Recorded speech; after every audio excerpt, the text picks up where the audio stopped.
What's up everybody, how's it going? It's Burke aka Dansgway here, and in this video we are going to be continuing our look through the Final Fantasy X Ultimania Omega. So the first video of this kind of series was to do with a concept called 17, which was an early working title for Final Fantasy X, and we talked a little bit about the first earliest idea that they had for the plot of the game. So we're going to continue down the story slash plot vein in this video, and what we're going to be taking a look at is a really interesting section of the Ultimania called the Creator Salon. The Creator Salon is, as its name would suggest, a section that features interviews from some of the most important people that were involved in the creative aspects of Final Fantasy X. So the one that we're going to take a look at today is to do with the script. And once again, through this interview and the information shared in the Ultimania, we're going to be getting an idea of what some of the earlier drafts of the Final Fantasy X story looked like. Featuring in the interview, we have Kitase, we have Toriyama, we have Watanabe, and we have Nojima. Now, these guys are all basically either involved in the writing and or the directing of the game, so very important creative figures for Final Fantasy X. Because of the way it's presented, it's fairly informal, like the interview is a fairly chatty style, and they have some information from earlier drafts of the script. So it's not going to be like a formal me reading everything word for word, it's just going to be me talking about what the early draft of the game looked like and what some of the creatives behind it had to say about it. So before we get going, I want to send a huge shout out to my friend Dawn. She's really helped me with this project, and she's done a lot of translation work to try and unearth some of these secrets from the Ultimania so that I could share this information and these cool stories with you. So huge shout out to her. So in the version of Final Fantasy X that we all know and love, the game begins in Dream Zanarkand, and in this early script the situation is no different. We are starting the story in Dream Zanarkand, but there is one already interesting difference. So in the early draft of the script, Zanarkand was actually known as Registan, which I find of course interesting because later on we have King Regis in Final Fantasy 15, Noctis' father, but in Final Fantasy X, Zanarkand used to be known as Registan. So in the early draft of the game, things begin the same. So we have Tidus saying basically, you know, listen to my story, this may be our last chance. Then we start to see what Registan used to look like. Now what's interesting is that in the earlier draft you can see that in Registan there is already like an element of prayer and of religion. That's not really something that we saw in the Dream Zanarkand that we saw cutscenes of in the game, but that's something that was more present in the earlier drafts of the game. So we have the Yevon Dome. So this was previously like the stadium area, but now we actually have the Yevon Dome, which is basically like the temple that it later becomes, and we can hear the Song of Prayer. So remember, this is supposed to be Dream Zanarkand, this is what becomes Dream Zanarkand, but right now it's known as Registan and it's an earlier draft. So we have the prayer song, and it says visitors come and go as they meet and pray, and it says in brackets the temple is immersed in life. So in parts I'm going to be directly kind of reading some translations, and in other parts I'm just going to be talking about what is discussed in the Ultimania. So in the next scene we actually go inside the Yevon Dome, and there's 3 people inside the dome, and there's people praying in the distance and that sort of thing, and the Hymn of the Faith, which is, I'm assuming, it says the Song of Prayer, but I'm pretty certain it's the same Hymn of the Faith that we would hear in the final game. And these 3 people, they watch a large decorative wall clock, and they talk about the fact that it's 7 PM, and they gesture like they're late for something. So then it goes into a little explanation of what the Yevon Dome actually is, and it says, in this place, Yevon, the founder of Registan, is remembered. So here it talks about Yevon being the founder of Zanarkand. Now, I'm not sure Yevon was the founder of Zanarkand later on in the story, like the story that we know, because I'm pretty sure Yevon was someone who lived in Zanarkand, and he was a peerless summoner who lived within Zanarkand. I don't think he founded it, so I guess it was a little bit different in the earlier draft. So it goes on to describe the Yevon Dome a little bit more, and it says, on the front is an altar with the upside down Yevon emblem. On the ceiling is a portrait of Yevon. The people of Registan come here to pray and meet acquaintances, and for social occasions. There is little entertainment in Registan. That's one of the parts of the translation that actually made me think, because I was like, they talk about in Spira how like Blitzball's the only entertainment that we have, and like Spira's a little short on fun these days. But in this early draft we have the fact that like entertainment, that Dream Zanarkand isn't the city that never sleeps, constantly entertainment going on, lights everywhere, it's like some crazy like lively city. Even though like visually it has the same sort of aesthetic like that you can see from that original early concept artwork, In terms of like what the vibe of the city was like, it seems like it was definitely a very different type of energy to the one that we see in the final game. So the fact that there wasn't much entertainment in Registan I thought was quite interesting. People pray to Yevon that they can live and breathe every day. Yevon is deified in Registan, but it is not a religion. Yevon doesn't demand anything. The prayer song is flowing from this dome to the city. So then it moves to an undersea facility in Registan, and this is the first time that we meet Tidus. And this is where in the game we would normally get to basically input his name and start the story. So the whole like establishment of a blitzball star and all of that kind of thing, that's something that's not happened here. So it says name input, then it says you can see that the young man is named Tidus. Then a monster shows signs of attacking Tidus but does not break the defense shield / wire mesh. Tidus laughs at the monster and proceeds to head for a broken part of the facility. After repairing the facilities, a monster who pierces the wire net attacks Tidus, who is trying to return. And this is when you have your first battle. So now this one's quite interesting because it's talking about an underwater facility in Registan, and obviously this makes me think of the underwater ruins that Tidus is taken to once he meets Sin for the first time in Dream Zanarkand. And so talking about like the facility, there's wire mesh. I think the same thing happens in that scene with Riku, because they're going into that facility to try and get it working, like it's like ancient Machina down there. And then we have some fiends that attack them, so like Tross attacks them, and you can see like a clear kind of hole in the mesh that they go through. So I think that later morphed into what we see there, but originally this was Tidus by himself, and he has to encounter an underwater boss battle. Now of course you're seeing no sign of blitzball or anything, like, you know, east block, fifth from the right, all that kind of stuff. This is just Tidus, who seems to be a guy that's a bit like an engineer. So it says that he proceeds to head for a broken part of the facility after repairing the facilities. So this Tidus is very different from the one that we know from the Final Fantasy X that we played. So the first boss battle is versus the underwater boss, so maybe Tross was perhaps the first battle of this early draft. Then it says he witnesses the giant creature Sin coming from the bottomless depths of the sea, and smiles. Tidus sees off Sin and looks at his watch. He sees the time and is surprised to see it's about 7:10. That's really weird. Like, he sees Sin and smiles. So Sin is just like a thing that's like known in Registan, and like Tidus just seems totally fine. Like Sin's just like a normal aquatic creature that appears now and then. So that's really weird. So this is the first point in which we have some interview segments here. They talk about the fact that Registan being a good name, and then they ask, why did you change the name from Registan to Zanarkand? So then they talk about Registan being the name of a real place. It's basically like the heart of the ancient city of Samarkand. I don't know if that's how you pronounce it, it's probably not. So basically the original city, the ancient city that they used as a base in terms of the name, was Samarkand in modern day Uzbekistan. So then we have a very interesting little bit about Tidus originally was this plumber / engineer sort of guy who was a bit of a gangster on the street. And basically that's how they originally wrote him, but Kitase eventually stepped in and didn't like this particular version of Tidus, and he said that this is a weak protagonist. So eventually they decided to change it, and then he became a sports star. So Tidus was originally a plumber, which I found really interesting. So these are the kind of things that I love from the Ultimania, because I literally did not know about this at all until I discovered these translations of the Ultimania. So at this point we come back to the story, and Tidus has come back from the underwater facility that he helped to repair, and there's people leaving the Yevon Dome in quite a panic.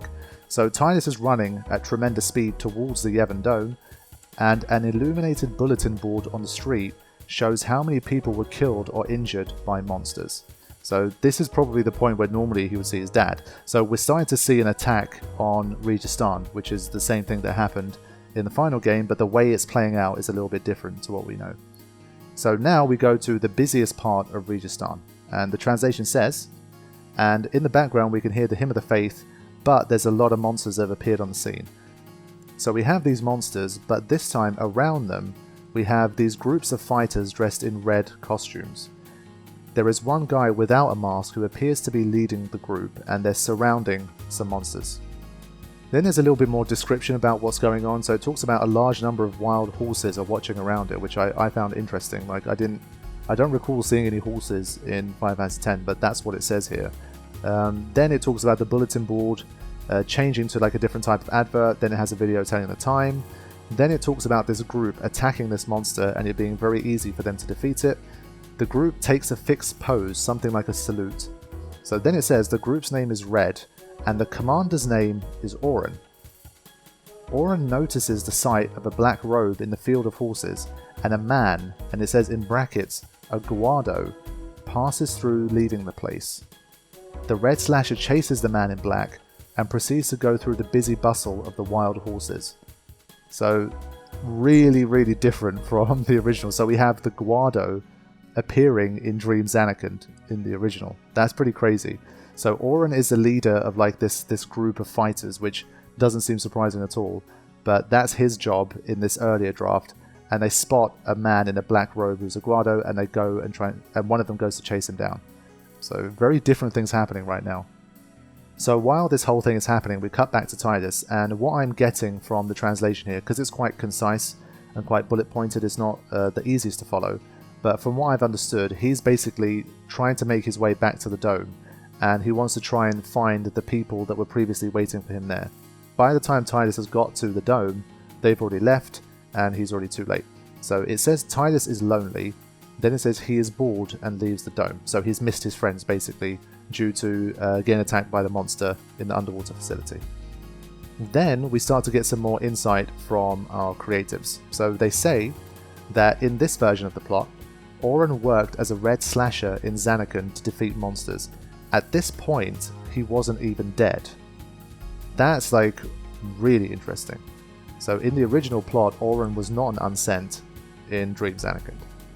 So then they go on to say, even though Auron has to be dead if you properly consider the settings that allow him to travel to and from Zanarkand.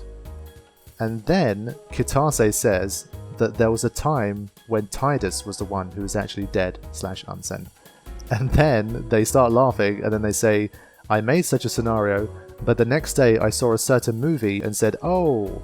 And the movie they're talking about is, of course, The Sixth Sense. So basically, there was a chance that Tidus could have been the one who was dead / unsent in the story. But once they came up with that story, then they saw The Sixth Sense, and then they were like, oh, damn, this is going to be too similar to The Sixth Sense, so they decided against it, and Auron became the one who was unsent. So then they apparently had an idea where they thought maybe Auron could have been Jecht all along. So Jecht could have been pretending to be Auron to watch over his son, but it was really Jecht all along. But apparently, after a certain time, they rejected that idea because basically that would make Jecht more of the leading role character than Tidus was. So early on in the drafts and the development of the script, there was an idea that Auron was actually Jecht all along, and that Tidus, and even before that, that Tidus was dead all along. So some pretty crazy ideas flying around early on in development. Then there's a little bit that has an image caption, which I think is a good one to share.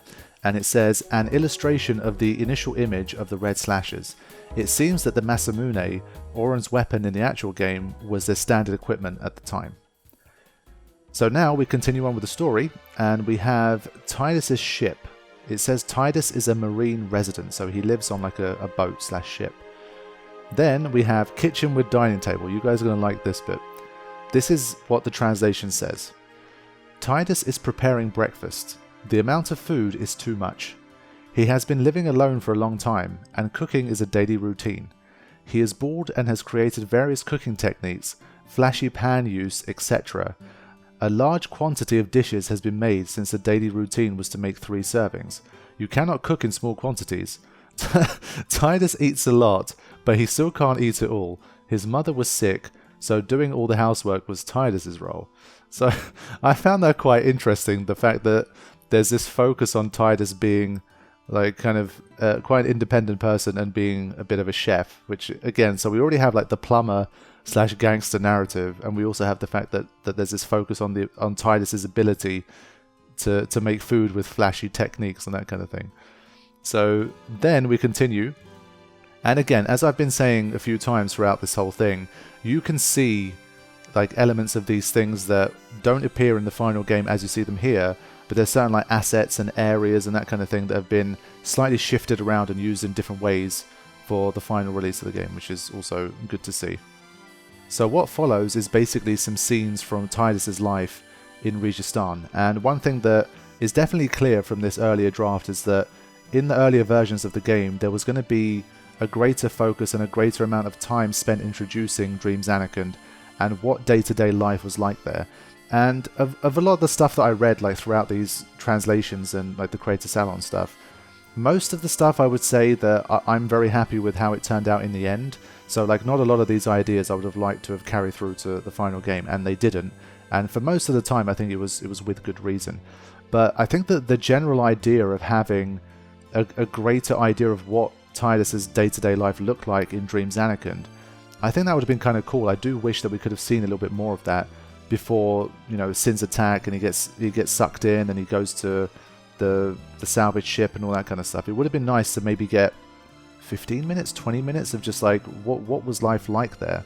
I would have liked to have seen it. So in this earlier draft we do get a little bit more insight into that kind of thing. So Tidus being a marine resident and he's preparing breakfast and all that kind of stuff. You get to see him cook and all that kind of thing. So it goes into a little bit of detail. It says like, after passing through you can see the burnt shark skin of grilled fish.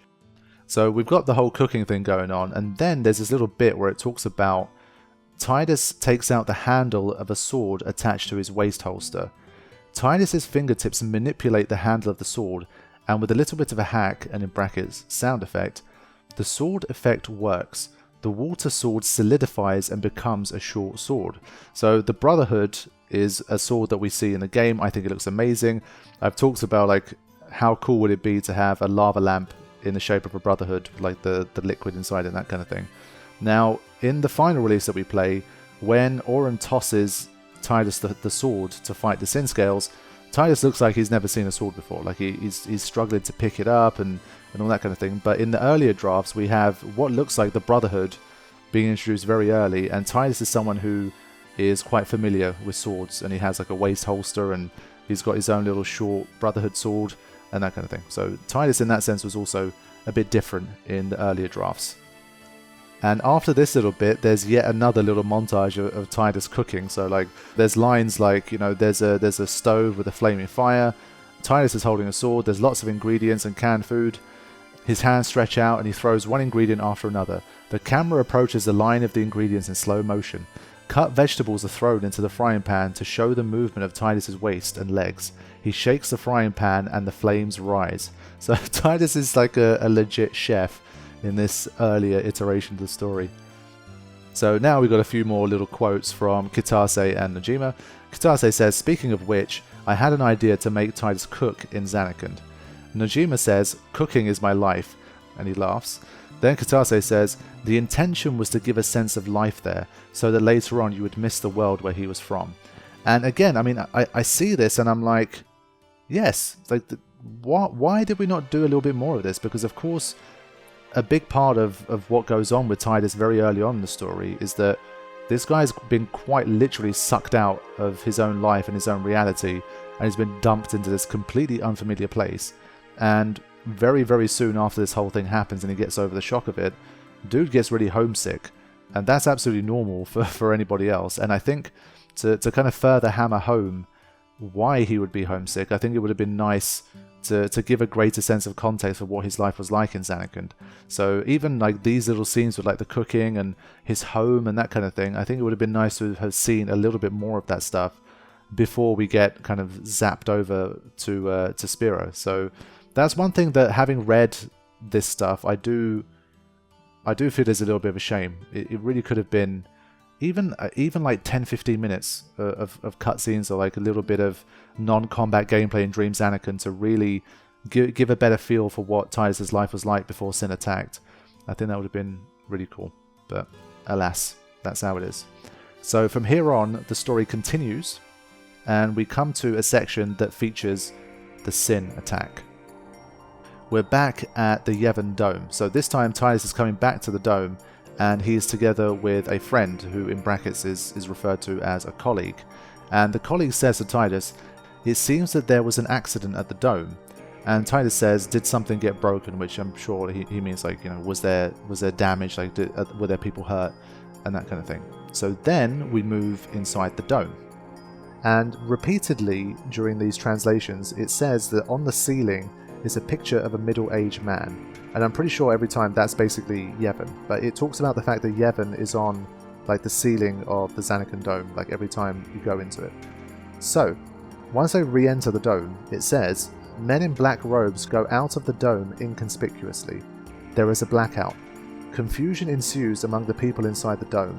There is an announcement that Sin has landed in Registan and is heading to the dome. The voice tells the confused people that everyone must evacuate promptly. Auron appears and shouts at the people. He tells them to stay calm and evacuate. And then Tidus asks, why is Sin coming up into the city? So again, if we're thinking parallel in terms of like the main Final Fantasy X story, there is the Blitzball event that Tidus is in. Sin attacks while he's playing the Blitzball match and everyone starts to evacuate the dome. So that's what happens in the final game, but in this earlier draft, there's this weird like blackout / confusion, and it talks about the men in black robes that go out of the dome. So it's almost as if like the Guado, kind of like how they triggered the attack in Luca like later on in the final story, have they like somehow summoned Sin and triggered off the attack? Like there's a little bit of a shady thing going on already with the Guado here. So there is a blackout, confusion, and Auron appears on scene to say that Sin has arrived and people are being evacuated.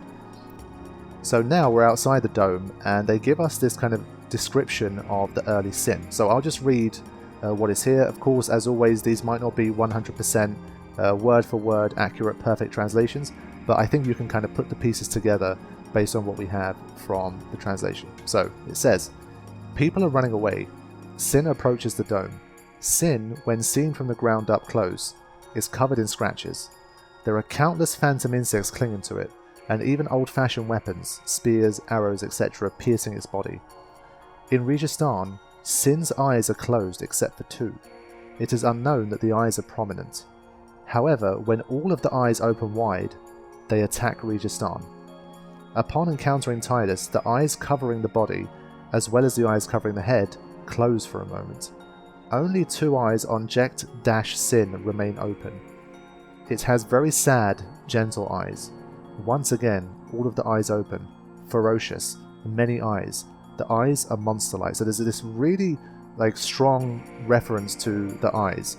And I'm thinking about it now, like when you fight Overdrive Sin, you've got those really disgusting like eyeballs, but maybe that's what those kind of eyes like later became. So those things that we see on like Sin's like mouth, like the top of Sin's mouth or head or whatever you want to call it, they might be the eyes that they're talking about here. But in this scene, it talks about the fact that like already from the very start you can see that Sin and Tidus have some sort of connection or some sort of thing going on from the way that Sin behaves very early on. Because when you watch the first scene of the final game, there aren't really, I don't think, any clues to say that Sin is Jecht or that Sin has some sort of connection with Tidus or anything like that. That's something that you find out a few hours later on. But maybe in this draft you get like a stronger idea that there is something interesting going on here.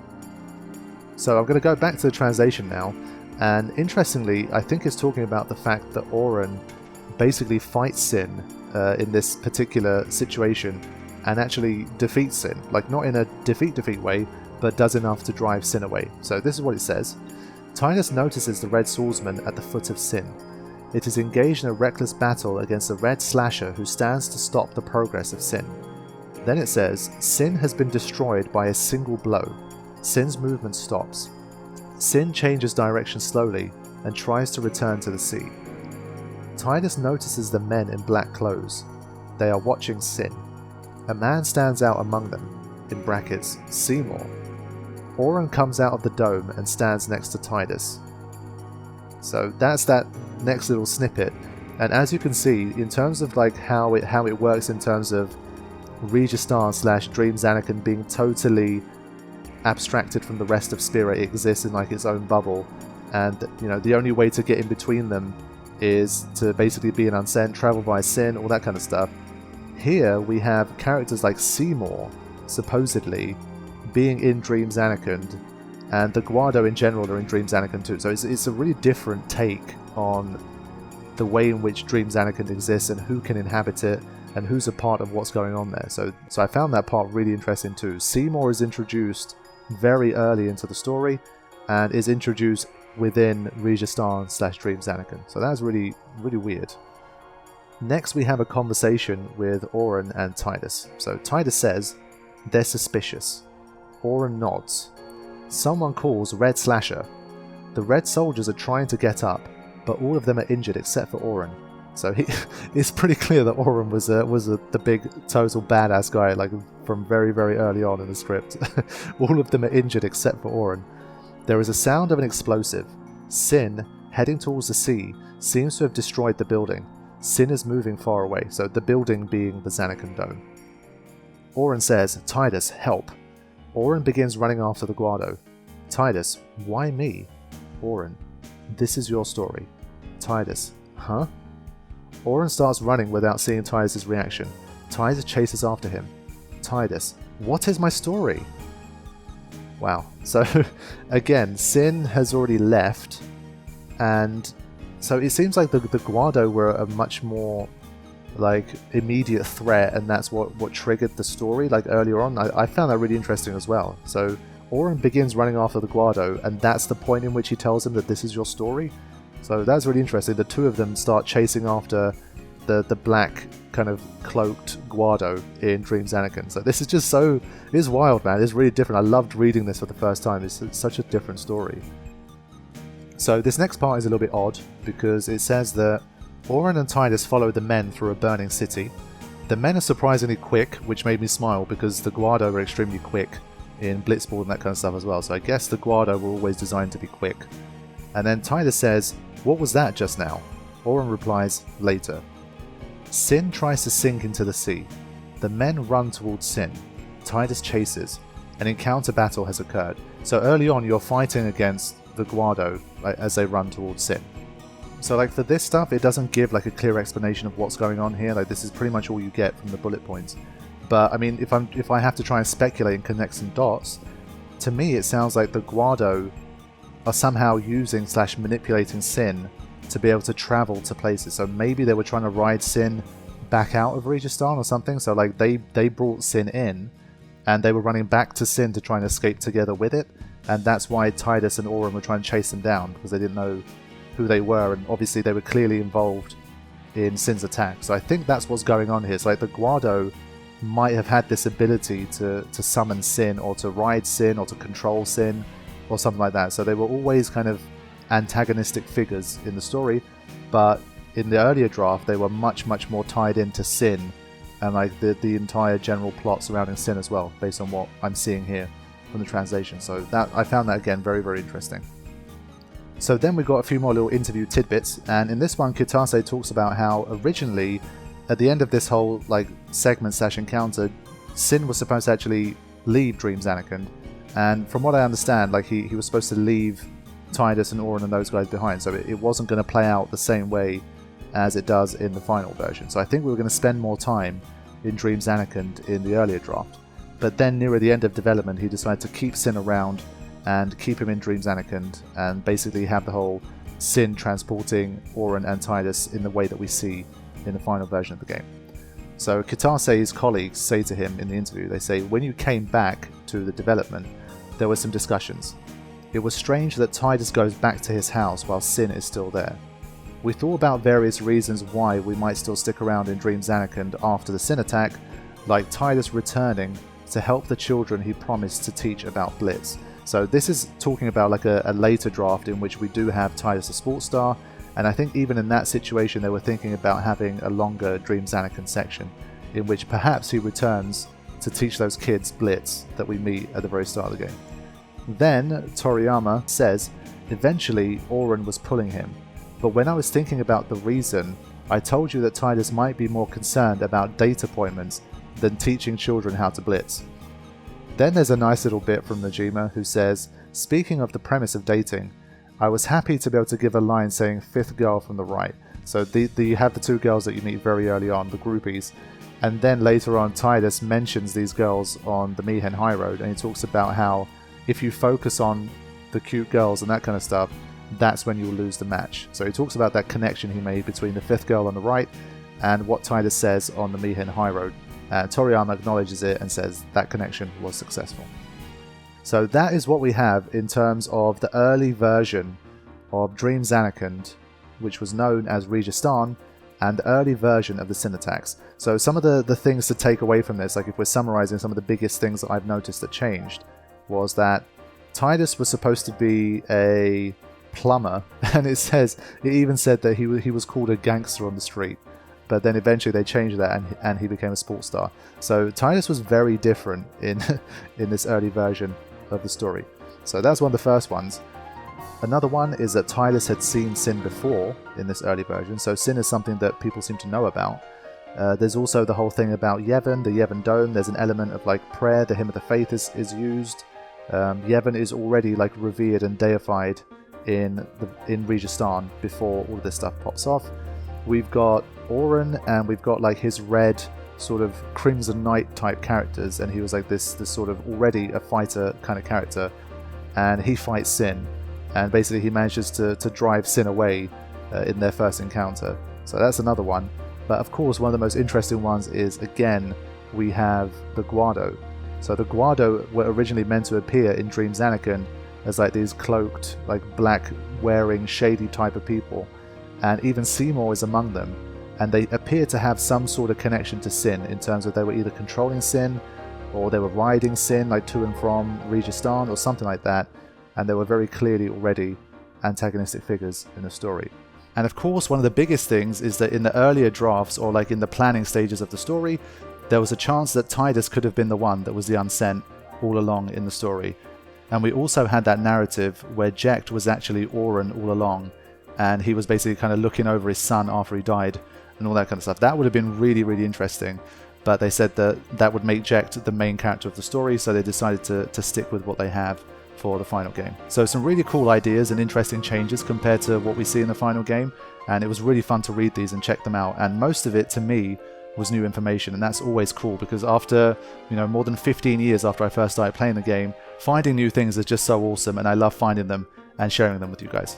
So that's going to be it for the first Creator Salon episode of the Ultimania, and we have some more interesting things to come. So from here we have the part of the story where Tidus ends up in Besaid, so we're going to get an early draft of that, and then we're going to have a little bit about the stuff in Macalania, and then we're going to have some stuff about the fight with Unaleska. So that's the stuff that's still to come. The most detailed section was probably the Registan / Dream Zanarkand section, but I wanted to keep that as like its own little bit because that's about like the start of the story, and it's about Dream Zanarkand specifically. But from here on, we're going to be continuing on with more from these interviews, and we're going to find out hopefully some more stuff that you might have never known about Final Fantasy X. So thank you for joining me. I hope you enjoyed listening to this, and I'll be back with more soon. Take care.